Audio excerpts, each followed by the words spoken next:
जय श्री राधे कृष्णा। आप सभी को बछवारस की बहुत बहुत शुभकामनाएं। आज बछवारस का त्योहार मनाया जा रहा है। ये पर्व हर साल भादव कृष्ण पक्ष की द्वादशी तिथि पर पड़ता है।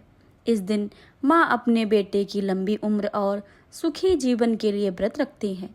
इस पर्व में गाय के बछड़े सहित पूजा की जाती है। इस दिन माताएं अपने पुत्रों के लिए उनकी मनपसंद पकवान बनाती हैं, जो उन्हें सब प्रेम भेंट स्वरूप देती हैं। ये सुनते हैं बछवारस की कथा। एक समय की बात है, किसी गांव में एक साहूकार रहता था, जिसके 7 बेटे और ढेर सारे पोते पोतियां थे। एक दिन गांव में भीषण अकाल पड़ गया। तब साहूकार ने गांव में एक जोहड़ी यानी तालाब बनवाया, लेकिन उस तालाब में कई साल तक पानी नहीं आया। तब साहूकार ने पंडितों से इसका उपाय पूछा।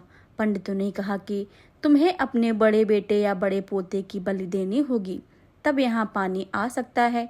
साहूकार ने गांव की भलाई को सोचते हुए बलि देने का निर्णय कर लिया। साहूकार ने अपनी बहू और एक पोते को हंसराज के साथ उसके पीहर भेज दिया और बड़े पोते को अपने पास रख लिया। कहते हैं उसका नाम वक्षराज था।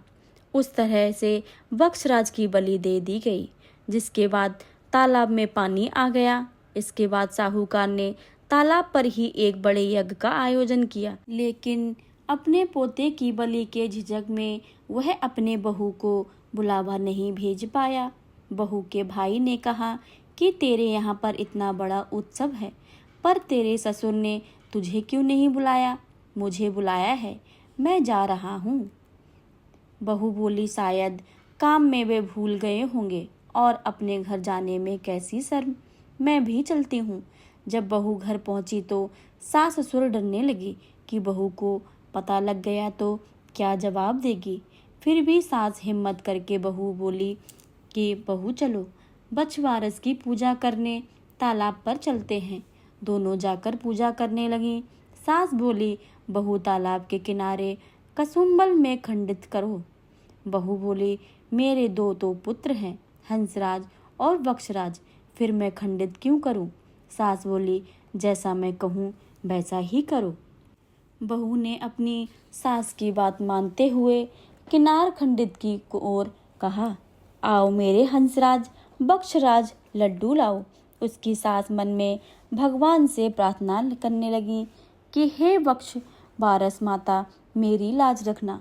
कुछ देर बाद तालाब की मिट्टी से लिपटा हुआ वक्षराज व हंसराज दोनों दौड़ चले आए। बहू पूछने लगी, सासू माँ, ये सब क्या है? तब सास ने बहू को सारी बातें बता दी और कहा, भगवान ने मेरा सत्य रखा है। आज भगवान की कृपा से सब कुछ सही हो गया है। बछवारस माता, जैसे सास का सत्य रखा है, वैसे ही सबका ही रखना।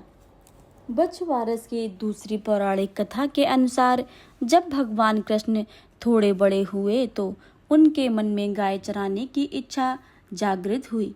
तब उन्होंने अपनी माता यशोदा से गाय चराने के लिए कहा। तब माँ यशोदा ने अपने बेटे की हिफाजत को सोचते हुए उन्हें जाने से मना कर दिया, लेकिन माता यशोदा ये अच्छे से जानती थी कि वो अपने बेटे को ज़्यादा दिनों तक कैद नहीं कर रख पाएंगी। कुछ दिन के बाद माता यशोदा ने कृष्ण जी को गाय चराने जाने की इजाज़त दे दी। कहते हैं कि उस दिन भाद्रपद कृष्ण पक्ष की द्वादशी तिथि थी। यशोदा माता ने अपने लाडले को वन में भेजने से पहले उनकी मनपसंद ढेर सारे पकवान बनाए। साथ ही नंदगांव की अन्य महिलाएं भी उस दिन कान्हा के लिए बहुत से उपहार और तरह तरह के पकवान तैयार करके लाईं। इसके बाद गांव को सजाया गया और उनके लिए अंकुरित अनाज साथ में बांधे गए।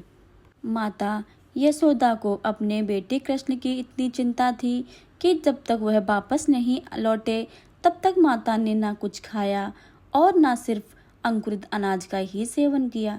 कहते हैं कि इसी दिन को बछवारस के रूप में मनाया जाने लगा है। यह थी बछवारस की कथा। आइए